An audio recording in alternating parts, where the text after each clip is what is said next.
మీ అందరికీ మొట్టమొదటిగా అంతర్జాతీయ కృష్ణ చైతన్య సంఘం ఇస్కాన్ కంఠేశ్వర్ తరఫున మీ అందరికీ హార్దిక స్వాగతం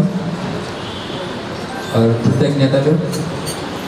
సో ఈరోజు చాలా శుభముహూర్తమైన ఇది ఏంటిది అంటే సాక్షాత్ భగవంతుడు బలదేవుడు శ్రీ నిత్యానంద ప్రభు రూపంలో ఈరోజు అవతరించిన రోజు 500 సంవత్సరాల క్రితం వెస్ట్ బెంగాల్. సో చాలా మహత్పూర్ణమైన మహాతిథి. సో నిత్యానంద త్రయోదశి సెలబ్రేషన్ మనం జరుపుకుంటున్నాం ఈరోజు ఇక్కడ. యాక్చువల్లీ ప్రపంచమంతటా సో మీ అందరి సాంగత్యము చైతన్య మహాప్రభు నిత్యానంద ప్రభు కృపాశల ఈ భవబంధనాలలో బంధింపబడ్డ జీవులు ఈ మృత్యు సంసార సాగర్ నుంచి విముక్తి పొందడం చాలా కష్టం. సో భగవంతుడు ఏం చేశాడంటే ఆ యొక్క గడ్డి మీదకి వచ్చి ఈ భవసాగరంలోకి వచ్చి లీల చేసి బంధింపబడ్డ ఆత్మభక్తుల ద్వారా మనకు ఈ యొక్క పరమసత్యమైన ఆ యొక్క హరిద్వారాన్ని చేయడానికి ప్రయత్నం చేస్తున్నాడు. జపైపోతున్నాడు అటు. సో ఆ మహాభిషేకాన్ని ఎవరైతే దర్శనం చేసుకుంటారో ఆ స్వామివారి పంచామృతం తన శరీరం పైనుంచి ఇందుకి వెళ్ళిపోతుంటుందో మన నేత్రాల నుంచి కూడా సమస్త దుఃఖాలు సమస్త పాపాలన్నీ విముక్తి పొందుతాయి. అందుకనే పంచామృతంతో స్వామివారి మహాభిషేకాన్ని ఎవరైతే దర్శనం చేసుకుంటారో వాళ్ళకు అనంత కోటి జన్మల నుంచి అనంత కోటి తాపత్రాల నుంచి అనంత కోటి దుఃఖాల నుంచి విముక్తి పొంది ఈ మృత్యు సంసార సాగరం నుంచి అంతకాలంలో భగవద్ధామం చేరుకుంటారని చెప్పి శాస్త్రాలు చెప్తారు. అది ప్రత్యక్షంగా దర్శనం చేసుకోవడము అది యాక్చువల్లీ ఊహించుకోరాని విషయం. పరోక్షంగా మనము అయ్యో ఈరోజు ఇస్కాన్లో నిత్యానంద ప్రభు యొక్క మహాభిషేకం ఉందంట, మనం వెళ్ళి దర్శనం చేసుకుందాము అని ఆలోచన వస్తేనే ఎన్నో దుఃఖాలు దూరమైపోతాయి. ఆలోచన స్మరించుకున్నందుకే యాక్చువల్లీ ఎన్నో దుఃఖాలు దూరమైపోతాయి. అవి మనం ప్రత్యక్షంగా దర్శనం చేసుకుంటే భగవంతుడు ఇచ్చే కటాక్షము ఎంతో గొప్పది. అందు గురించి ఈ మహోత్సవాలు సెలబ్రేషన్ చేసుకోవడం ద్వారా మనకు ఎంతో గొప్ప కృప దొరుకుతుంది. మరి భగవంతుడు ఈ ధర్తి మీద అవతరిస్తాడు అని చెప్పి అంటున్నాం. కానీ శాస్త్రంలో స్వయం భగవంతుడు ఏమని చెప్తున్నాడు అంటే భగవద్గీతలో అజోపి సన్ అవ్యాత్మ భూతానాం ఈశ్వరోపి సన్ ప్రకృతిం స్వామధిష్టాయ సంభవ అజోపి సన్ అవ్యాత్మ భూతానాం ఈశ్వరోపి ప్రకృతిం స్వామధిష్టాయ సంభవ ఆత్మ మాయయా. ఏమని చెప్తున్నాడు? నేను పుట్టకలేని వాడనైనను నా దివ్యదేహమునందు ఎన్నడూ నశింపజేయదు. సకల జీవుడు ప్రతి యుగంలో అవతరిస్తున్నాడు. భగవంతునికి పుట్టుకలేదు ఫస్ట్ ఆఫ్ ఆల్. సెకండ్ ఏంటి? తన దివ్య దేహం. మళ్ళీ దివ్య దేహం అంటే నశించదు, శాశ్వతం. ఇప్పుడు మన శరీరం నశిస్తుంది కానీ భగవంతుని యొక్క శరీరము శాశ్వతం. సకల జీవుల ఈశ్వరుడు. మళ్ళీ భగవంతుడు సర్వ జీవుల్ని పోషిస్తున్నాడు. నా ఆది దివ్య అంటే అనాది ఈ ధర్తి మీదకి వచ్చి లీల చేస్తున్నాడు. సో మనం దేహం మనకు కూడా ప్రాప్తి అవుతుంది. భగవంతుడు కూడా దేహాన్ని తీసుకొని ప్రాప్తి చేసుకొని ఈ ధర్తి మీదకి వస్తున్నాడు. బట్ భగవంతుడి యొక్క దేహము ఎలాంటిది అంటే దివ్య శరీరం. తన ఇష్టానుసారంగా ధర్తి మీదకి వచ్చి లీలలు చేస్తాడు. మరి ఒక మామూలు జీవ కూడా జన్మ తీసుకుంటున్నాడు. ఆ జీవ దొరుకుతుంది. ఈ యొక్క మొట్టమొదటి ఎక్స్పాన్షన్ విస్తరణ చెప్పంటారు. సో బలరాముడు స్వయం భగవంతుడే, శ్రీకృష్ణ భగవానుడే స్వయం బలరాముడు. దీన్ని ఏమంటారు అంటే యాక్చువల్లీ ఈ తత్వం కొంచెం అర్థం చేసుకోవడానికి ఇంకో భగవంతుడు ఏ రూపంలో ప్రకటమయ్యాడు? సేవ చేసే భగవంతుడు. సో భగవంతుడికి సేవ చేస్తుంది, అతనే సేవ చేస్తుంది. సో మనం ఏమనుకుంటాం? యాక్చువల్లీ మనం సేవ చేస్తున్నాం అనుకుంటాం. డెఫినెట్లీ భగవంతుడి అనుగ్రహంతో మనం సేవ చేస్తున్నాం. బట్ అయినప్పటికీ కూడా భగవంతుడు తన సేవ అక్కడ ఎవరు సేవ చేస్తున్నారు? భగవంతుడు బలరాము రూపంలో ప్రకటమై సేవ్య భగవానుడు రూపంలో ప్రకటమయ్యాడు. ఆ భగవంతుడు ఈ యొక్క తన విస్తరణ ఎప్పుడైతే శ్రీకృష్ణ భగవాన్ జరిగిందన్నమాట. విస్తరణ అంటే చతుర్వ్యూహ, చంక చక్ర గదా పద్మం, సంకర్షణ, ప్రద్యుమ్న, వాసుదేవ, అనిరుద్ధ, వీళ్ళు 4 పురుషులు అవతరించారు. భౌతికాన్ని సృష్టించడానికి 3 పురుషావతారాల్లో అవతరించారు. ఆ 3 పురుషావతారాల నుంచి కారణదర్శక విష్ణు అంటే సముద్రం మీద, పాల సముద్రం మీద పడుకొని ఉంటాడు. ఆ కారణదర్శక భగవంతుడి నుంచి ఇవి మాకు అర్థమైతలేవు ఏందో అని అనుకోవచ్చు. బట్ వినండి, జస్ట్ వినడం ద్వారానే ఎంతో సమస్త కోటి దుఃఖాలు దూరం అవుతుంది. ఈ తత్వం అవసరమా? అవసరం. సో ఆ యొక్క కారణదర్శక విష్ణువు నుండి అనంత కోటి రోమల నుండి అనంత కోటి బ్రహ్మాండాలు ప్రకటమయ్యాయి. అందులోకి బ్రహ్మాండంలోకి ఆ కారణదర్శక విష్ణువు ఇంకో రూపాన్ని ధరించాడు. సెకండ్ పురుషావతారం గర్భోదర్శక విష్ణువు. ఆ గర్భోదర్శక విష్ణువు నుండి బ్రహ్మ వచ్చాడు. బ్రహ్మ ఈ సృష్టిని సృష్టించాడు. సృష్టించిన తర్వాత జీవుని సృష్టించాడు. భౌతికము అని చెప్పి మన లోపల ప్రశ్న రావచ్చు. ఆ ప్రశ్న ఎందుకు వస్తుంది అంటే మనమందరం అజ్ఞానంలో ఉన్నాము. సో మరి ఈ బ్రహ్మాండాలు భగవంతుడు ఎందుకు సృష్టించాడు అంటే మన అందరి యొక్క కోరిక కలిగిందనమాట. ఇక్కడ ఉన్న ప్రతి ఒక్క జీవి ఒక కోరిక కలిగిందనమాట. నేను భగవంతుడితో స్వతంత్రంగా భోగించాలని కోరిక కలిగింది. సో భోగించాలన్న కోరిక ఆయన లోకంలో తన గోలోక బృందాన వైకుంఠంలో భోగించడానికి అవకాశం లేదు. సో స్వామివారు ఏం చేశారు? నేను నీకంటూ ఒక లోకాన్ని సృష్టిస్తాను, నువ్వు నాలాగా భోగించాలనుకుంటున్నావు కాబట్టి నీకు అలాంటి ప్రదేశానికి నేను పంపిస్తాను అని చెప్పి భగవంతుడు ఇంత పెద్ద లోకాన్ని మన గురించి సృష్టించాడు అన్నమాట. సో ఎవరి కోరిక మేరకు సృష్టించాడు ఈ లోకాన్ని, ఈ బ్రహ్మాండాన్ని? మనందరి గురించి సృష్టించాడు. అంత కరుణామయుడు భగవంతుడు. 2 కొట్టి అక్కడనే ఏం భోగిస్తావు అని చెప్పి అక్కడే ఉంచచ్చు కదా. ఈ రోజులలో ఇక్కడ ప్రస్తుత సమాజంలో ఎలా జరుగుతుంది? ఎవరికైనా కొంచెం వ్యతిరేకంగా మాట్లాడామనుకోండి, పొలిటీషియన్స్కో లేకుంటే పెద్ద పెద్ద డాకూస్కో, వాడిని ఏం చేస్తారు? నెక్స్ట్ డే పంపించేస్తారు. కానీ భగవంతుడు మరి ఏం చేశాడు? నువ్వు నాకు వ్యతిరేకంగా భోగించాలనుకుంటున్నావు కాబట్టి నేను నీ కోరికని నెరవేరుస్తా అని చెప్పి భగవంతుడు దయామయుడు ఇంత పెద్ద లోకాన్ని సృష్టించి ఎందరినో జీవుల్ని ఉత్పన్నం చేసి ఇవన్నీ లోకపాలలాగా మనందరినీ రక్షింపజేస్తున్నాడు. మళ్ళీ తిప్పి తన స్వధామానికి తీసుకెళ్ళడానికి ప్రయత్నం చేస్తున్నాడు అన్నమాట. సో అంత పెద్ద జీవి ఈ దర్ది మీదకి వచ్చిన తర్వాత మళ్ళీ తిరిగి వెళ్దామంటే మార్గం దొరుకుతుంది. ఎందుకు మార్గం దొరుకుతలేదు అంటే మనం భోగవాంఛనలో నిమగ్నం అయిపోయామన్నమాట. ఈ నిమగ్నం అయిపోయేసరికి ఏమైపోయింది? మనకు ఈ భవబంధాల నుంచి విముక్తి ఉందే మార్గం లేకపోయింది. కాబట్టి భగవంతుడు ఏం చేశాడు? తన ఆత్మమాయ భగవంతుడే స్వయం అవతరిస్తున్నాడు. కొన్ని సందర్భాల్లో తన ప్రతినిధులని పంపించి ఆ యొక్క జ్ఞాపకం వచ్చిన బద్ధజీవుల్ని మళ్ళీ రీకనెక్ట్ చేయడానికి భగవంతుడు ప్రచారం చేయించి మళ్ళీ మనకు ఆ భగవంతుడి పట్ల ఆసక్తి పెంపొందించుకోవడానికి ప్రయత్నం చేస్తున్నాడు అన్నమాట. అందు గురించి భగవంతుడు ఇంత పెద్ద సృష్టించినప్పటికీ కూడా ఈ బద్ధజీవ ఇక్కడికి వచ్చి బంధింపబడ్డాడు. కాబట్టి ఆ బద్ధజీవకు యాక్చువల్లీ ఇంపాసిబుల్ ఈ భవబంధనం నుంచి విముక్తి పొందడానికి. సో మరి భగవంతుడు ఇచ్చిన కృప ఏంటిది అంటే సాధు సాంగత్యము, శాస్త్ర జ్ఞానము ఇవ్వడం ద్వారా మనల్ని భగవంతుడు ఆ యొక్క భక్తులు ఏం చేస్తున్నారంటే మళ్ళీ భగవంతుని శరణంలో తీసుకెళ్ళడానికి ప్రయత్నం చేస్తున్నారు. అందుకనే ఈ భౌతికంలోకి వచ్చిన జీవికి ఒక విషయం జ్ఞాపకం మర్చిపోయారన్నమాట. ఏంటిది అంటే సత్యయుగంలో, త్రేతాయుగంలో, ద్వాపర యుగంలో ఉన్న భావన ఎలాంటిదంటే శరణగతి భావన. ఒక సాధువు అంటే ఏంటిది, అసురుడు అంటే ఏంటిది, పుణ్యం అంటే ఏంటిది, పాపం అంటే ఏంటిది, సత్యం అంటే ఏంటిది, అసత్యం అంటే ఏంటిది అనేది తెలుసుకునేవాళ్ళు. సో వాళ్ళకు ఏదైనా చెప్పాలనుకుంటే వాళ్ళు శరణగతి భావనతో వినయామృత భావనతో వినేవారన్నమాట.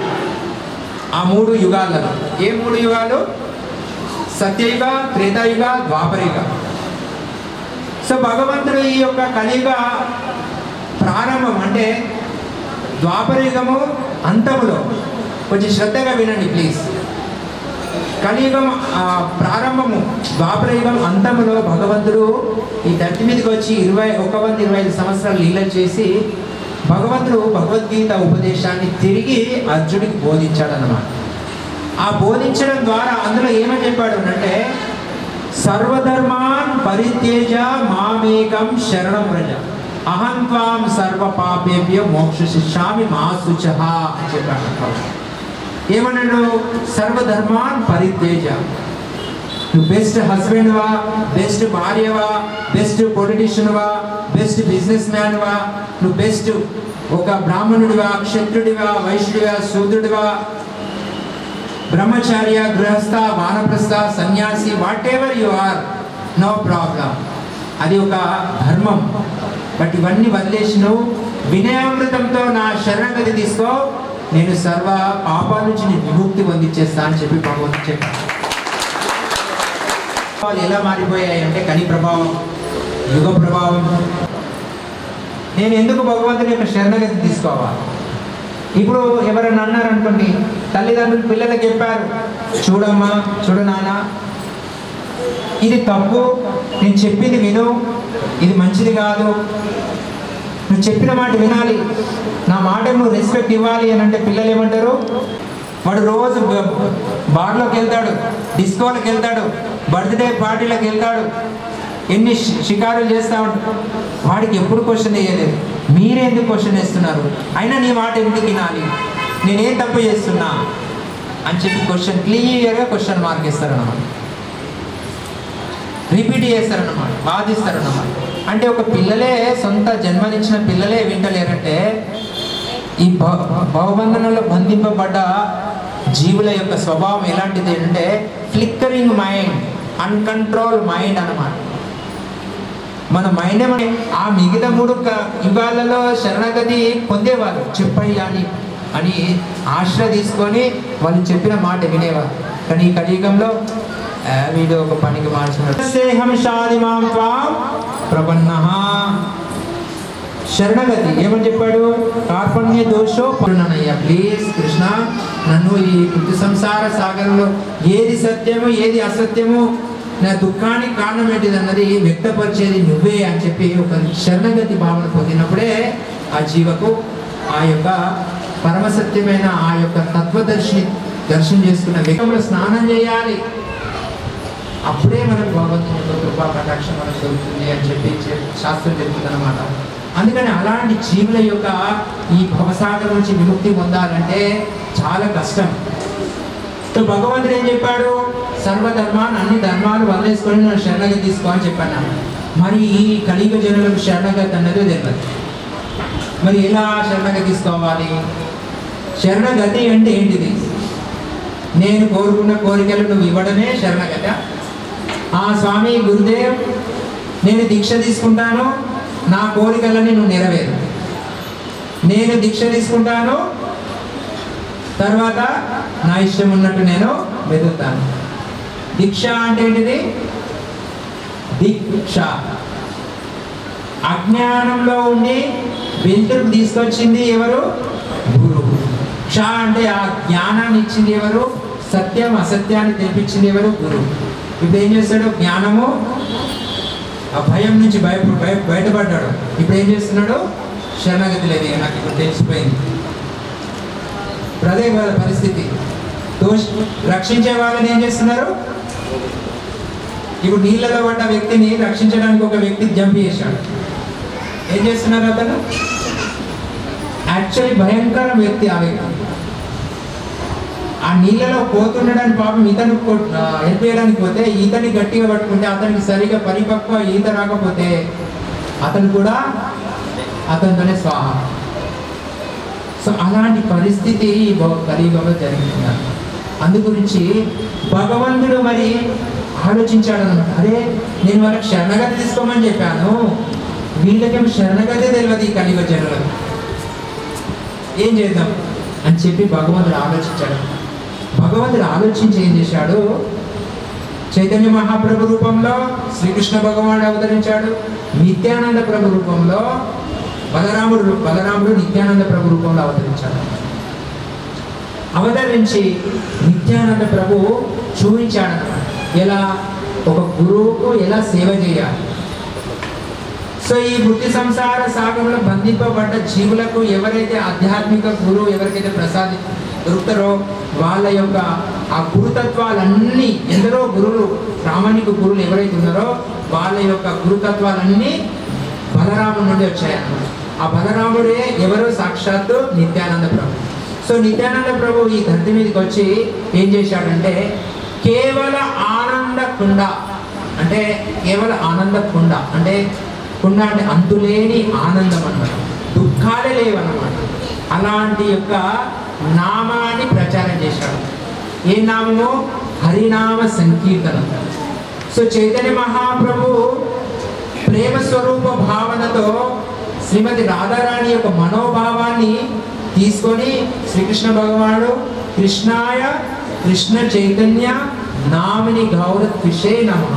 కృష్ణుడు శ్రీకృష్ణ భగవానుడు స్వయం చైతన్య మహాప్రభు రూపాన్ని ధరించి ఆ యొక్క శ్రీమతి రాధారాణి యొక్క మనోభావాన్ని తీసుకొని శ్రీ చైతన్య మహాప్రభు అవతరించాడు. సో నిత్యానంద ప్రభు యొక్క ఆ ప్రేమ, ఎలా ప్రేమ పంచాలి, ఆ యొక్క జీవులని ఎలా భగవంతుని పాదపద్మములకు ఆకర్షింపజేయాలని నిత్యానంద ప్రభు వచ్చాడనమాట. అందుకని మనము ఈ యొక్క వైష్ణవ పాటల్లో పాడుతూ ఉంటాము. నరోత్తమ దాస్ ఠాకూర్ రాశాడు, శ్రీకృష్ణ చైతన్య ప్రభు దయా కరో మోరే పతిత పావనా హై తు తవా అవతారా ఓ సమపాతితా ప్రభు నబేగే హారా ఆహా ప్రభు నిత్యానంద ప్రేమానంద సుఖీ. ఏమని చెప్తా ఉన్నాడు? ఆహా ప్రభు నిత్యానంద ప్రేమ ఆనంద సుఖీ. ఆయన రూపాన్ని దర్శనం చేసుకుంటే, ఆయన పాదపద్మాన్ని దర్శనం చేసుకున్నా, ఆయన వాకులిన్నా ప్రేమ ఆనందమే సుఖమే మనకు ప్రాప్తి అవుతుందని చెప్పి ఆ ప్రేమ సుఖాన్ని ఎలా పంచాలి, ఆ ప్రశాంతత జీవని ఎలా భగవంతుని శరణంలో తీసుకురావాలన్న తాపత్రయంతో చైతన్య మహాప్రభు స్వయం శ్రీకృష్ణ భగవానుడు అవతరించి నిత్యానంద ప్రభుకు ఉపదేశం ఇచ్చాడనమాట. ఏమని? ఈ జీవులు బంధింపబడ్డ జీవులని ప్రతి ఒక్కరిని మనం కృప ఇవ్వాలి, ఆ పెద్ద జీవులందరినీ విముక్తి పొందించాలి అని చెప్పి భగవంతుడు ఏం చేశాడు? 3 యుగాలలో ఎవరైతే అధర్మం పట్ల నడిచారో వాళ్ళని వినాశనం చేయడానికి అవతరించాడు భగవంతుడు. చంక చక్ర గదా పద్మాన్ని తీసుకొని వచ్చి. కానీ ఈ కలియుగంలో భగవంతుడు ఇద్దరు ఎంటీ చేతులతో వచ్చారు అన్నమాట, ఖాళీ చేతులతో వచ్చారు. మరి ఖాళీ చేతులతో వచ్చి ఏం చేయాలి? యుద్ధం రణరంగం ఉంది ఇక్కడ. ఈ యుద్ధ రణరంగంలో మనము అస్త్రశస్త్రాలు తీసుకొని యుద్ధం చేయాలి తప్ప ఇక ఖాళీ చేతులతో పోయామంటే అక్కడ ఉన్న అపోజిట్ పార్టీ ఏం చేస్తారో మనల్ని ఫినిష్ చేస్తారు. సో భగవంతుడు ఏం చేశాడు అంటే ఈ కలియుగంలో పూర్వము ఎవరైతే అసురుడు ఉన్నారు అంటే రావణుడు లాంటి పేరు మనం చెప్పుకుంటాం. త్రేతాయుగంలో అసురుడు ఎవరు అంటే రావణుడు. ద్వాపర యుగంలో అసురుడు ఎవరు అంటే కంసుడు, శిశుపాల, దండవక్ర, జరాసంధ, ఇంకా ఎందరో, దుర్యోధనుడు, నకులుడు, క్షమించండి ఎవరు, దుశ్శాసనుడు, ధృతరాష్ట్రుడు, శకునుడు, కర్ణుడు,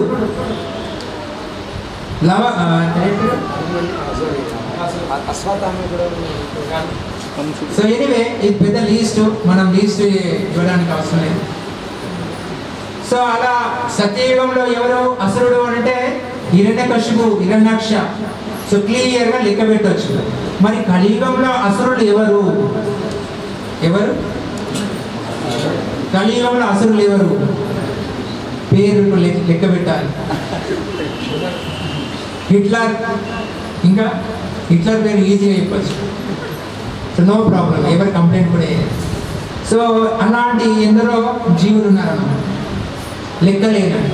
సో నిత్యానంద ప్రభు చైతన్య మహాప్రభు ఏం చేశారంటే, ఇలాంటి అసురులని చంపాలంటే ఇప్పుడు మనం ఏం చేయాలి, అందరినీ ఫినిష్ చేసేయాలి.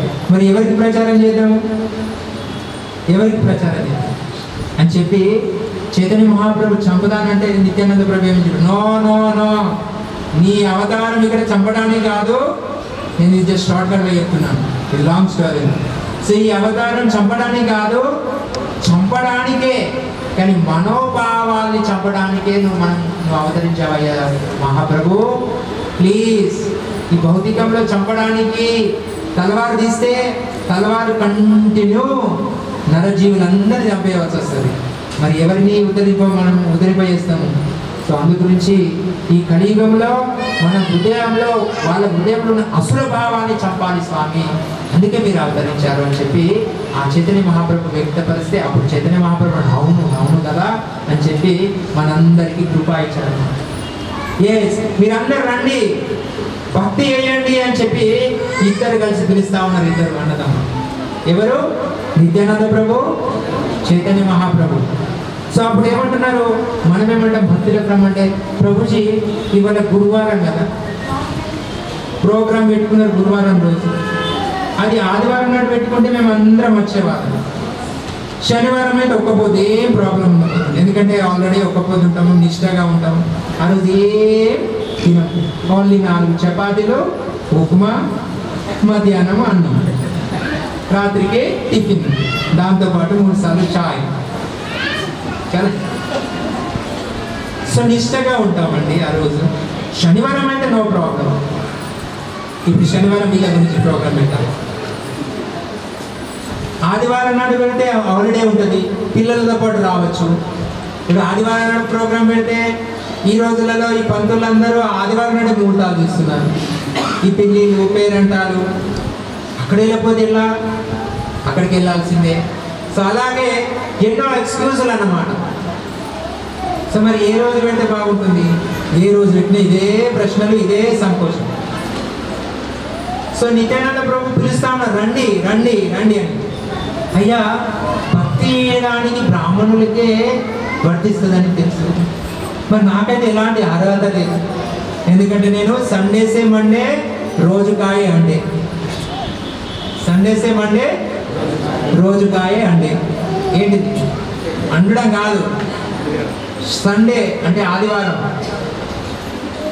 మళ్ళీ శనివారం దాకా ఏమొస్తుంది, రోజు కోడిగుడ్డే తింటా. మరి నేను ఎట్లా భక్తి చేస్తా, అందుకని నన్ను విసెట్టి మా పక్కలకు విధి. అప్పుడు భగవంతుడు ఏమంటే, నో ప్రాబ్లం, నువ్వు ఎగ్ తింటావా, చికెన్ తింటావా, మటన్ తింటావా, నో ప్రాబ్లం, నువ్వే అర్హత పొందిన వాడిగా.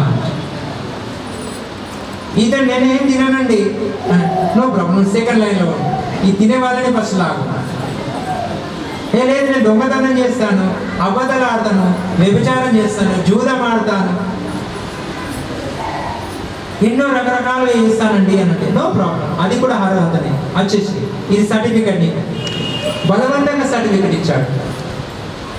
రియల్గా సర్టిఫికెట్ ఇవ్వకపోతే మనం వచ్చేవాళ్ళం. సో నిత్యానంద ప్రభు ఏమంటారు, నో ప్రాబ్లం, యువర్ పాస్. స్వామి నాకు ఏం అర్హత లేదంటే నువ్వు పాస్, వచ్చేసి ఇంటర్వ్యూ పాస్, నీకు జాబ్ దొరికింది. ఎక్కడికి? గోడకు బృందావన గోడ. సో అలాంటి కరుణామయుడు అనమాట నిత్యానంద ప్రభు. ఎందుకు అంటే గురు కృప దొరకండి, భగవంతుని యొక్క కృపా కటాక్షం దొరకదు. అందుకనే భగవంతుడు ఏమంటున్నాడు, శక్తి బుద్ధి హీన హమి ఆచిత్ హీన నా కోరే మోరే ఆచ. ఏమంటున్నాడు, శక్తి బుద్ధి హీన. హరినామంలో మనకు శక్తి దొరకది, బుద్ధి మనది వికసింపయ్యేది. ఎందుకంటే హరినామం జపం చేయడానికి ఎన్ని గంటలు పడతా ఉన్నాము. హరినామం సింపులే. ఇప్పుడు నేను అంటాను, మీరు అందరూ అనండి, హరే కృష్ణ కృష్ణ కృష్ణ హరే హరే హరే. మాయా శక్తులు వస్తాయి, ఇంకా ఎన్నో ఆలోచనలు వస్తూ ఉంటాయి అన్నమాట. సో మరి కలియుగంలో హరినామం జపం చేయడానికి ఎవరికి ఇష్టం అనిపిస్తుంది? సరళంగా ఉన్న విద్యని జ్ఞానాన్ని మనకి ఇస్తా అన్నా కానీ భగవంతుడు మనం ఏమంటున్నాము, నాకు అద్దయ్యా, ఎందుకంటే ఇది చేయడానికి నాకు కష్టం, ఎందుకంటే నాకు ఇది చాలా కష్టం. దీనికి ఏమంటున్నారు అంటే భగవంతుడు ఫ్రీగా తన ప్రేమను పంచుతానంటే మనం అద్దు అవుతాను. అందుకనే ఈ కలియుగంలో బంధింపబడ్డ జీవులకు భగవంతుడు తన ప్రతినిధిని పంపించి మరల మనకు ఆ భగవంతుని స్ఫూర్తిని కల్పించి ఆ యొక్క దివ్యమంగళమైన నామాన్ని గోలోకేర ప్రేమదాన హరినామ సంకీర్తన, ఈ భగవంతుడి యొక్క నామాన్ని మనకు ఆ స్వామివారు ఇప్పించి దీన్ని ఎలా భక్తి చేసుకోవాలి, ఏ విధంగా నువ్వు భక్తి వ్యక్తపరచుకోవాలి, ఆ వ్యక్తపరచుకొని నీ జీవిత లక్ష్యంని తెలుసుకొని నువ్వు ఈ మృత్యు సంసార సాగర్ నుంచి ముక్తి పొందే మార్గమే ఈ కలియుగంలో కేవలం నామ సంకీర్తన. ఇప్పుడు మనం ఏమంటాము, అర్చ విగ్రహాలను ముట్టడానికి నాకు అర్హత లేదని చెప్పి మనం అంటాం. ఎందుకంటే మేము బ్రాహ్మణ క్వాలిటీస్ నాకు లేదు కాబట్టి అని. ఇది ఎవరు వేయాలి, బ్రాహ్మణులు వేయాలని. సరే, మరి నీకు బ్రాహ్మణ క్వాలిటీస్ కంపల్సరీ కావాలి కదా విగ్రహాన్ని ఆరాధన చేయడానికి. మరి సరే, ఆ పాట విడిచిపెట్టేసి నేను ఇంకో మూర్తి రూపంలో ప్రకటమవుతున్నాను, ఆ యొక్క మూర్తిని నువ్వు ఆరాధించాయా అని చెప్పి అంటున్నాడు. ఆ మూర్తి ఏంటిది? ఇంకో మూర్తి రూపంలో ప్రకటమవుతున్నాను, ఆ మూర్తినన్నా నువ్వు ఆరాధన చేసి నువ్వు మృత్యు సంసార సాగర్ నుంచి విముక్తి పొందొచ్చు అని అంటున్నాడు. ఏంటిది అది? ఏంటిది? భగవద్గీత, శ్రీమద్ భాగవతం. దీన్ని కూడా ఆరాధన చేయడానికి ఏం చేస్తున్నా, అమ్మో నాకు ఎలాంటి చదువు రాదు, ఈవెన్ చదవచ్చిన సమయం లేదండి, దీన్ని ఆరాధించడానికి చాలా కష్టమవుతుంది అని చెప్పంటున్నాను. మరి ఎలా ఉద్ధరింపబడతావు? భగవంతుడి వచ్చి దత్తి మీదకి వచ్చి చూపించేయాలని ఆయన చెప్పినప్పటికీ కూడా మనం ఇంకా డౌట్ఫుల్గానే ఉన్నాం. మనం ఆ డౌట్ఫుల్ నుంచి విముక్తి పొందే మార్గమే మనం నిత్యానంద ప్రభు కృప ప్రాప్తి చేసుకుంటే నిత్యానంద ప్రభు మనకు కృపా కటాక్షాన్ని ఇచ్చి ఈ మృత్యు సంసార సాగర్ నుంచి విముక్తి పొందిస్తాడు. అందుకని మనము యశావైసూయమానానాం కృష్ణే పరమ పురుషే, ఈ శాస్త్ర జ్ఞానాన్ని విన్నట్టయితే మనకు భగవంతుడు ఎవరన్నది మనకు తెలుస్తుంది. సాధు సంగతం చేయడం ద్వారా మనకు భగవంతుడు ఎవరనేది తెలుస్తుంది. ఆ పరమ సత్యమైన భగవంతుని ఎవరైతే తెలుసుకుంటారో వాళ్ళకు శోక మోహ భయ నుంచి విముక్తి పొందుతారు అని చెప్తున్నారు. అందుకనే ఈ భగవద్గీతను ఆరాధించండి, దీనికి ఎలాంటి నియమం లేదు అని చెప్పి భగవంతుడే చెప్తుంటే మనం ఏమంటున్నాము, భగవద్గీత ఎవరు చదువుతారయ్యా, ఆ భగవద్గీతను ఎవరింట్లో పెట్టుకోవాలి? ఒకవేళ పెట్టుకున్నా కానీ పూజ రూములనే ఓం జయ జగదీశ హరే నువ్వు అక్కడే ఉండే అంతే, దాన్ని ముట్టదు ఉంచదు. జ్ఞానం వస్తే మనం పైకి వెళ్తాం కదా, పైకి వెళ్ళడానికి ఎవరికి ఇష్టం లేదు. ఎవరికి ఎక్కడ వెళ్ళాలని ఇష్టం ఉంది? 2 బకెట్లోకి వెళ్ళాలని ఇష్టం, అంతేనా కదా? సో అందు గురించి ఈ అధమ లోకాల్లో బంధింపబడ్డ జీవుల ఇష్టానుసారాన్ని మరిపించి పరమసత్యమైన జ్ఞానాన్ని భగవతి పట్ల మర్పించడానికి సాధువుల యొక్క కృప కంపల్సరీ కావాలి. ఆ సాధువుల యొక్క ప్రతినిధి భగవంతుడు, అందరి ప్రతినిధి మూల కారణం ఎవరు అంటే బలరాముడు. ఆ బలరాముడు ఎవరు కాదు, సాక్షాత్తు నిత్యానంద ప్రభు. ఆ బలరాముడి హృదయంలో చేతిలో ఒక అస్త్రం ఉంటుంది. ఏంటిది అది? దండ, అది ఏంటిది? గదా, నాగలి. నాగలి ఎందుకు పట్టుకున్నాడు? నాగలి ఎందుకు పట్టుకున్నాడు? నాగలి ఏం చేస్తుంది? నాగలి పని ఏం పని? పొలం దున్నుతుంది, భూమిని సారవంతం చేస్తుంది అన్నమాట. సో ఇప్పుడు మన అందరి హృదయంలో మన స్పెషల్ ఒకేషన్ డే మనం ఇక్కడికి వచ్చాము. ఇప్పుడు బలరాముడు ఏం చేస్తాడు? మన అందరి హృదయంలో ఎన్నో అనాది కాలం నుంచి పెరిగిన కలుపు మొక్కల్ని, బంజారా భూమిని లాంటి మన హృదయాల్లో నాగలితో దున్నేస్తాడు అన్నమాట. ఎవరికి ఇష్టం ఉంది చెప్పండి? నాగలితో దున్నిపించుకునే ఈ అనంత కోటి కలుపు మొక్కల్ని ఎవరు దున్నిపించుకోవాలనుకుంటారు మన హృదయంలో? మంచి పంట అంటే మన సద్గుణాలు వస్తాయి అన్నమాట. ఆ బలరాముడు ఏం చేస్తాడు? మన హృదయంలో నాగలితో దున్ని ఈ యొక్క కలుపు మొక్కల్ని తీసేసి సారవంతం చేసి దాంట్లో పవిత్రమైన భక్తి లతా బీజని నాటుతారు. సో ఈనకపోతే ఏం చేస్తాడు? నెత్తి మీదకి వెళ్ళి టాప్ అనేస్తాడు. అప్పుడు ఆ వ్యక్తి ఎక్కడికి వెళ్తాడు? ఎక్కడికి వెళ్తాడు? పాతాళ లోకానికి వెళ్తారు మళ్ళీ. బట్ ఎనీవే చేతులు లేపినందుకు కూడా కృష్ణుడు చైతన్య మహాప్రభు తదాస్తు తదాస్తు అని చెప్పి రాసుకుంటున్నాడు. అందరికీ ఆ యొక్క బలరాముడి యొక్క కృపా కటాక్షము మనకు దొరుకుతుంది. శ్రీల ప్రభుపాద లాంటి గొప్ప వైష్ణవ చైతన్య మహాప్రభు చెప్పాడు ఏమని, నా యొక్క 21 సేనాపతి దత్తి మీదకి వస్తాడు, ముక్తి దొరుకుతుంది అని చెప్పి. 21 సేనాపతి శ్రీల ప్రభుపాద ప్రపంచమంతా ప్రభుపాద యొక్క కృప ద్వారా ఇంత పవిత్రమైన శాస్త్రాన్ని మనం చదువుతున్నాం. ఆత్మ సాక్షాత్కారం పొందిన శాస్త్రాలు, ఇంత పవిత్రమైన మహాతిథిని మనం సెలబ్రేషన్ చేసుకుంటున్నాం. ఎవరు చెప్పారు చెప్పండి? ఏ తండ్రి చెప్పాడు? ఏ తల్లి చెప్పారు? ఇక్కడ ఎంతమంది ఉన్నప్పుడు ఎవరైనా చూపించాలి ఇది మహాతిథి? ఎవరు చెప్పలేరు. ఇది పరమ రహస్యాలైన తిథులు ఇది గుహ్యతమం. అందుకని చన్నావతారము అని అంటారు. భగవంతుని నిత్యానంద ప్రభుది చైతన్య మహాప్రభుది చన్నావతారం శాస్త్రాలలో కూడా చెప్పబడ్డది. కానీ అది ఎవరికి తెలుస్తుంది? ఎవరికైతే భగవంతుడు స్పెషల్ కృప ఇవ్వాలనుకుంటాడో వాళ్ళకే తెలుస్తుంది. అందులో మీరందరూ స్పెషల్ కృప దొరికిందనమాట. అందరినీ కోన నుంచి బియ్యంలో మెరుగని ఎలా ఏరుకుంటూ తీసి పక్కకెట్టారో అలా తీసుకొచ్చి ఇక్కడ పెట్టి నిత్యానంద ప్రభు కృప కటాక్షాన్ని చైతన్య మహాప్రభు ఇప్పిస్తున్నాడు. ఎందుకంటే డైరెక్ట్ శ్రీ చైతన్య మహాప్రభు ఎప్పుడు స్వీకరించడు. తన స్వీకరించాలి అని అంటే తన ప్రతినిధి యొక్క ద్వారానే స్వీకరించగలుగుతాడు అనమాట. అందుకనే ఆ యొక్క నిత్యానంద ప్రభు ఖచ్చితంగా పరమ దయాళుడు. ఆ నిత్యానంద ప్రభు యొక్క కృపా కటాక్షాన్ని ఆయన పాదధూళి మనకు దొరకడం ద్వారా మనకు సమస్త దుఃఖాల నుంచి ముక్తి పొందుతాము. ఆయన ఈ యొక్క మహాతిథి రోజు ఎవరెవరైతే పార్టిసిపేట్ చేశారో వాళ్ళందరికీ ఫ్రీ కృష్ణ ప్రేమ దొరుకుతుంది. ఎందుకంటే శాస్త్రంలో చెప్పబడ్డది ఒక వైష్ణవ పాటలో,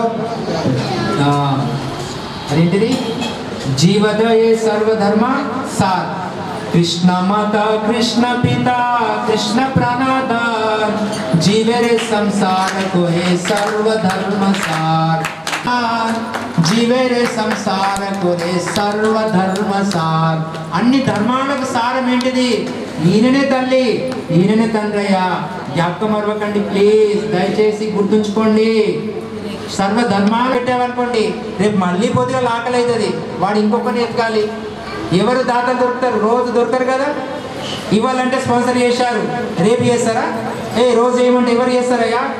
సంవత్సరం కూడా స్పాన్సర్ చేయడానికి సిద్ధంగా లేదు. ఈ రోజులలో దానం చేయడానికి చాలా కష్టం. మరి అలాంటి పరిస్థితుల్లో జీవదయ ఎలా చేయగలుగుతావు? ఎవరు చేయగలుగుతారు? రియల్ జీవదయ. ఇంతమంది భక్తులు ఎందరో ఇక్కడ దీక్ష తీసుకున్న వాళ్ళు ప్రచారం చేస్తూ ఉన్నారు, తాపత్రయపడుతూ ఉన్నారు, దుఃఖాన్ని అనుభవిస్తూ ఉన్నారు. ఎవరి దుఃఖాన్ని? ఇతరుల దుఃఖాన్ని వీళ్ళు అనుభవిస్తున్నారు. ఎందుకంటే వాళ్ళందరూ రావాలని చెప్పి.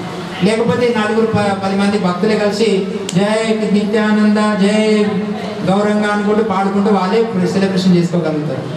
కానీ వాళ్ళ స్వభావం అలాంటిది కాదు.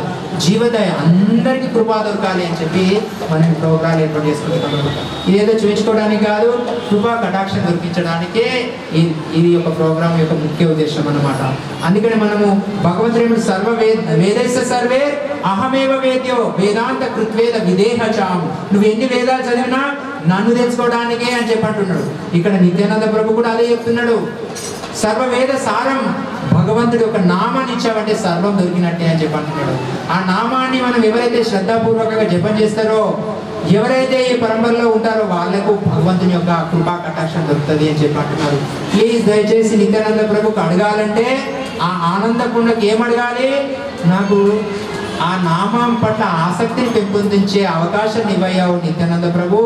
ఎన్ని కోట్ల జన్మని వృత్తి సంసార సాగరంలో అజ్ఞానంలో నేను బంధింపబడాలి, నీ కృపా కటాక్షం లేని ఎవ్వరూ ఈ భవసాగరం నుంచి దాటలేరు, దాటపోరు. అందుకని నాకు ఈ ఇంత పవిత్రమైన తిథిలో నాకు ఈ అవకాశం ఇచ్చావు. ఎందుకో నన్ను ఇక్కడ తీసుకొచ్చావు నువ్వు? ఏదో నీ ముఖ్య ఉద్దేశం ఉంటేనే నన్ను తీసుకొచ్చావు, లేకపోతే నాకేం శక్తి ఉందని ఇక్కడ రావడానికి?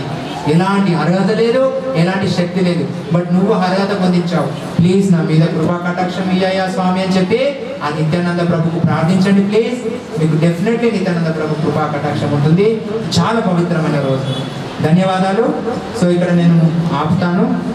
సో మిగతా కార్యక్రమాలు ఉన్నాయి, ఒక 10-15 నిమిషాలు కొంచెం ఓపికగా వినండి. ఇలాంటి అవకాశం ఇది. దీన్ని ఏమంటారంటే ప్రతి పదం తపస్య అన్నమాట. సో మనం ఇప్పుడు ఎవరి పడవ మీద కూర్చున్నాము అని అంటే సమాస్థితాయే పదపల్లవప్లవం మహత్పుణ్య యశో మురారి. ఆ మురారి అయిన ముక్తి ప్రదాతుడైన ముకుందుడి యొక్క పడవలో కూర్చున్నామయ్యా. ఆకలో దప్పికనో కష్టమో ఓపికనో సరైన గమ్యానికి చేరుతాం. ఇదే పడవ భవసాగరం యొక్క పడవ మీద కూర్చున్నావు అనుకోండి, ఇక్కడ కూర్చుండకుండా నువ్వు ఎక్కడికి చేరుతావు? నరకానికి చేరుతావు. సో ఒక 15 నిమిషాలు ఓపిక పట్టుకోలేమా మనం? ఇప్పుడు మనం ఏ పడవలో కూర్చున్నాము? ఏ పడవలో కూర్చున్నాం ఏమో మాకు తెలియదు. ఆర్టీసీ బస్సు మరి ప్రైవేట్ బస్సు. పడవ అంటే మాకు ఇక్కడ లేనే లేదు. ఏ పడవలో కూర్చున్నాం? ఇప్పుడే చెప్పాను కదా, సమాస్థితాయే పదపల్లవప్లవం. పల్లవప్లవం అంటే పడవ. యశో మురారి. మురారి ఎవరు? కృష్ణుడి యొక్క పడవలో కూర్చున్నామండి. క్వశ్చన్, డౌటా? ఇది ఎవరి పడవ? ఇది వాళ్ళ పడవనే. ఆ పడవలో వీళ్ళందరూ కూర్చున్నారు. అందరం పోతాం ఎక్కడికి? సరైన గమ్యానికి. ఇప్పుడు ఇదే పడవ భవసాగరంలో ఆ డోర్ అవతల కూర్చున్న పడవలో కూర్చున్నావు అనుకోండి, అదేంటి తీసుకెళ్తుంది? యమలోకానికి, యమపాశ బంధంలో బంధింపబడుతుంది. సో ఎవరు ఇక్కడ కూర్చుంటే ఎంతసేపు ఉన్నా మనం సురక్షితంగా ఉంటాం. అక్కడికి పోయిన తర్వాత భయం భయం భయం. డోర్ దాటిన తర్వాత మీరు ఆలోచించండి, అమ్మో మా స్వామివారు దెబ్బలు కొడతారు, అమ్మో మా మేడం కొడుతుందేమో. ఎందుకంటే లేటు 10 నిమిషాలు నచ్చా మీ ప్రభుజులు 2 గంటలు ఇందులో కూర్చుండబెట్టి ఇలా రాకుండా డోర్ బంద్ చేసేసారు. అడుగు పెడదామంటే సందు లేదు, అడుగు ఎత్తామంటే లేదామంటే కూర్చో కూర్చో అంటారు. అమ్మో మళ్ళీ సార్ రావద్దు ఇక్కడికి, ఇక్కడికి 100% లాభం. సో ఈ పడవలో కూర్చున్నాం కాబట్టి ఆనంద బోలో హరి భజో బృందావన్. ఏం భజించాలి? హరే కృష్ణ హరే కృష్ణ హరే హరే హరే రామ హరే రామ రామ రామ హరే హరే. ఇది భజిస్తాం. సో ఇప్పుడు పిల్లల్ని వచ్చాను, ఇక్కడ ఉన్నాను, మీరందరూ భజించండి అని చెప్పి మనకు భగవంతుడు చెప్పిస్తున్నాడు అనమాట. సో మనం అందరం భజనతో కీర్తనతో ఒక ½ an hour లోపల ముగిద్దాము. తర్వాత హెవీ మహాఫీస్ట్ ఉంటుంది. సో మీరందరూ ప్రేమపూర్వకంగా ఆనందంగా తినండి, ఆనందంగా భగవంతుని యొక్క నామాన్ని జపం చేయండి. ఎవరి దగ్గర అయితే జపమాల లేవో ప్లీజ్ ఈరోజు సంకల్ప తీసుకోండి, భగవంతుని యొక్క నామాన్ని జపిస్తాను. ఎలాంటి భగవంతుడు ప్రొద్దున చదివాము నామామృతంలో, మనకు భగవంతుని నామ జపం చేసేయడానికి ఎలాంటి డబ్బు అవసరం లేదు. భగవంతుడు నాలుక ఎవరు కొనుక్కొని తీసుకొని పెట్టుకోలేదు. భగవంతుడు చెప్తున్నాడు, నేను ఫ్రీగా ఇచ్చాను నాలుకని నీకు. దేని గురించి ఇచ్చాను? భగవంతుడి నామాన్ని జపించడానికి, నా నామాన్ని. నాలుక కృష్ణ ప్రసాదాన్ని తినడానికి ఇచ్చాను. 2 కార్యాలు చేయమని ఇచ్చాను. నువ్వేం చేస్తున్నావు? కబాబులో కబాబ్ గుసగుసలు అంటే ఏంటి నాకు తెలియదు. గుమగుమలు తింటున్నావు నువ్వు. అందు గురించి ఈ ప్రపంచంలో ఏది కొన్నా డబ్బులే పడతాయి, డబ్బులు కావాలి. బట్ జపం చేయడానికి ఏ డబ్బులు అవసరం లేదు, ఎందుకంటే నీకు ఫ్రీగా నాలుక దొరికింది కాబట్టి. ఫ్రీగా నాలుక దొరికింది, ఫ్రీగా నామం దొరికింది. దాన్ని జపించయ్యా. దాన్ని జపించడం ద్వారా నీ హృదయంలో చేతోదర్పణ మార్చడం, హృదయంలో క్లీన్ పవిత్రం అయిపోతుంది, దుఃఖాల నుంచి విముక్తి పొందుతాం అని చెప్పి మరీ మరీ మరీ మరీ చెప్తా ఉన్నాను. ఎవరైనా నాలుక కొనుక్కొని పెట్టుకున్నారా? పెట్టుకోలేదు కదా, భగవంతుడు ఇచ్చాడు కదా. మరి ఆయన పెట్టిన నాలుకనే ఆయన నామాన్ని జపించడానికి మనకేం సంకోచము, ఏం ఆటంకము చెప్పండి. నాకు ఏమైనా ఆటంకం ఉందా? ఎవరు మాట్లాడతలేరు, ఆలోచిస్తున్నాము. ఈ ప్రోగ్రామ్ ఇంకొక కృపా కటాక్షం దొరుకుతుంది. Until and unless if you don't chant Hare Krishna Mahamantra, you will never ever elevate from this world. ఏమంటున్నాడు? ఎప్పటి వరకు అయితే నువ్వు ఈ భవబంధనాల నుంచి హరినామాన్ని జపించవో ఈ భవబంధనాల నుంచి విముక్తి పొందే అవకాశమే లేదు. కోట్ల బిలియన్ల జన్మలెత్తు ఇదే ముక్తి సంసార సాగరంలో తదా దేహాంతర ప్రాప్తి చేసుకోవాలి. సో ప్లీజ్ మంచి అవకాశం. నిత్యానంద ప్రభు ఫ్రీగా మీకు నామం రుచి హరినామాన్ని ఆసక్తి రెండు ఇస్తాడు. సరేనా? సో సంకల్పం తీసుకోండి. ఎవరైతే జపం చేస్తున్నారో ప్లీజ్ నేను చెప్తున్నాను, చిన్న మూతి పెద్ద మాట, క్షమించండి. బట్ ఇది నా స్వార్థం గురించడం కాదు, భగవంతుని వాళ్ళ యొక్క అనుగ్రహంతో నేను చెప్తున్నాను. ఎవరైతే జపం చేస్తున్నారో వాళ్ళు నామాపరాధమో, సేవాపరాధమో, వైష్ణవాపరాధమో ఏది ఉన్నా కానీ ప్లీజ్ దయచేసి నిత్యానంద ప్రభుకు సమర్పించుకోండి. ఈరోజు అన్నీ తీసేస్తాడు. మళ్ళీ నెక్స్ట్ అడుగు నుంచి మనం పవిత్రంగా హృదయపూర్వకంగా ఆ నామాన్ని జపించడానికి ప్రయత్నం చేద్దాం. ఆ ప్రార్థన నిత్యానంద ప్రభుకు ప్రార్థించండి. ఇక వేరేది ఏది అడిగినా అది తాత్కాలిక సుఖమే. బట్ అడిగినప్పటికీ కూడా ఆయనకు తెలియదు, ఏదైనా నీయగలుగుతాడు. సో చాలా మంచి అవకాశం. సో ఇది అడగండి, మంచి సాధన చేయడానికి ప్రయత్నం చేద్దాము, మంచి ప్రేమపూర్వక సంబంధాలను ఏర్పరచుకుందాము, ఒక వసుదేవ కుటుంబాన్ని మనము ఎన్వైరన్మెంట్ తయారు చేద్దాము.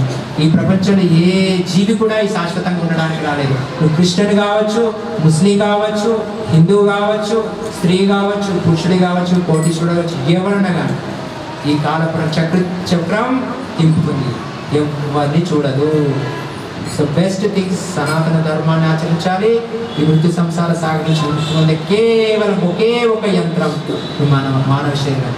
అదొక్కడి తప్పిపోయినామంటే మళ్ళీ మనకు ముక్తికి అర్హత పొందము. అది ముక్తి ఇచ్చేవాడే ఆ ముకుందుడు ఆయన శరణగా తీసుకున్నాం. ధన్యవాదాలు. సో ఇక్కడ ఆపేస్తాం. ఇప్పుడు పిల్లలు కొంచెం డ్యాన్స్ చేస్తారు, కొంచెం క్షమించి. మళ్ళీ ప్రభుజీ పాకెట్ నుండి కూడా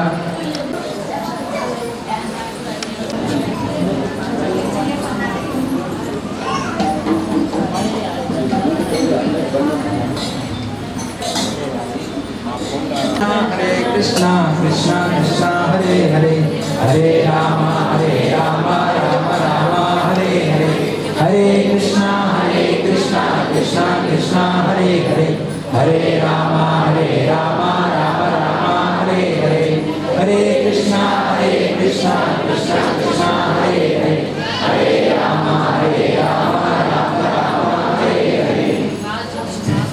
హరే కృష్ణ. మీన్ వైల్ ఒక చిన్న అనౌన్స్మెంట్ మన ప్రభుజీ చూసుకుంటారు, మేనేజ్ చేస్తున్నారు. ప్రభుజీ ఆరోగ్యం కొంచెం బాగలేదు, మధ్యలో కొంచెం ఇబ్బంది అయింది. ప్రభుజీ చాలా వినయామృతము, చాలా సేవా భావన, విశాల హృదయం, అది సేవా భావన కూడా చాలా ఉంది ప్రభుజీకి. సో ప్రభుజీకి మంచి ఆరోగ్యం మంచిగా ఉండి ఇంకా మంచిగా సేవ చేసే భాగ్యాన్ని కల్పించాలని చెప్పి మీరందరూ ఒకసారి హరే రామ హరే రామ రామ రామ హరే హరే. ధన్యవాదాలు.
యాక్చువల్లీ మన అక్కడ ప్రోగ్రామ్ పెద్ద ప్రోగ్రామ్ చేద్దామన్న ప్లానింగ్ తో చాలా డాన్సులు అన్ని ప్రాక్టీస్ చేసి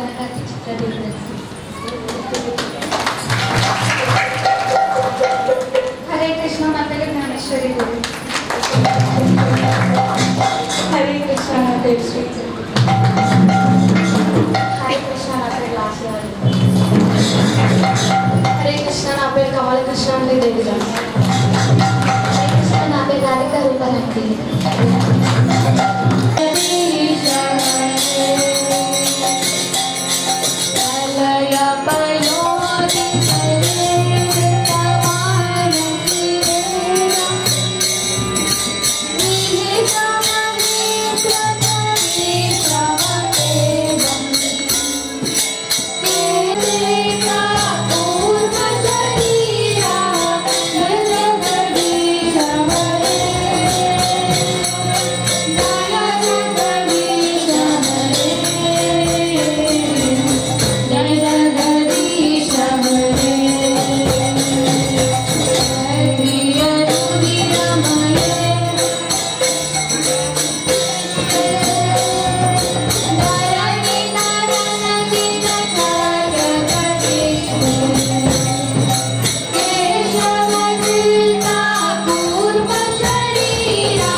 जय ओम विष्णुपाद परमहंस परिव्राजकाचार्य स्तोत्र श्रीमती श्री अभय चरणारविंद भक्तिवेदांत स्वामी। प्रेम से कहो श्री कृष्ण चैतन्य प्रभु नित्यानंद।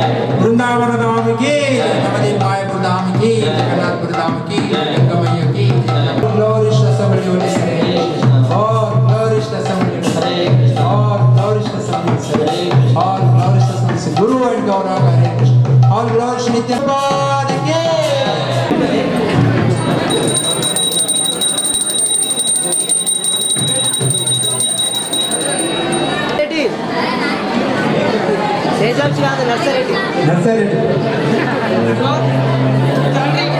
आदिकृष्ण प्रभु गणेश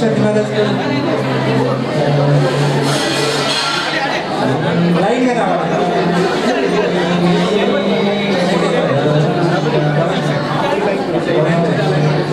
रुद्रांश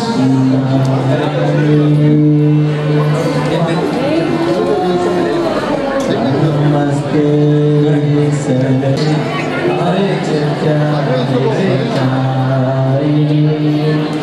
जय श्री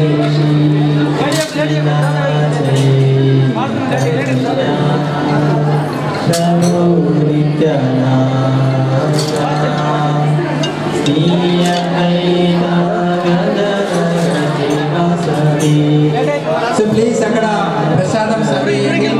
ప్రతి ఒక్కరికి ఫస్ట్ చరణామృతం ఇవ్వండి. అందరికి రావాలి చరణామృతం. ప్లీజ్ ఎవరు చరణామృతాన్ని కింద పడేయకండి.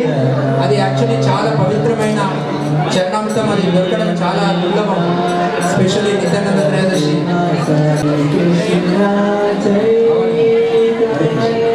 హరే కృష్ణ. స్పెషల్ ప్రసాదం తీసుకుంటారు పైన ఉంది, అక్కడికి వెళ్ళండి అందరికి.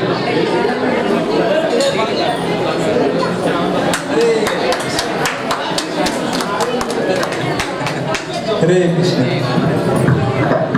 Thank you.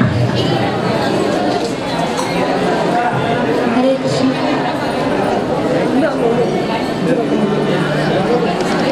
కృపా కటాక్షం ఉంటుంది.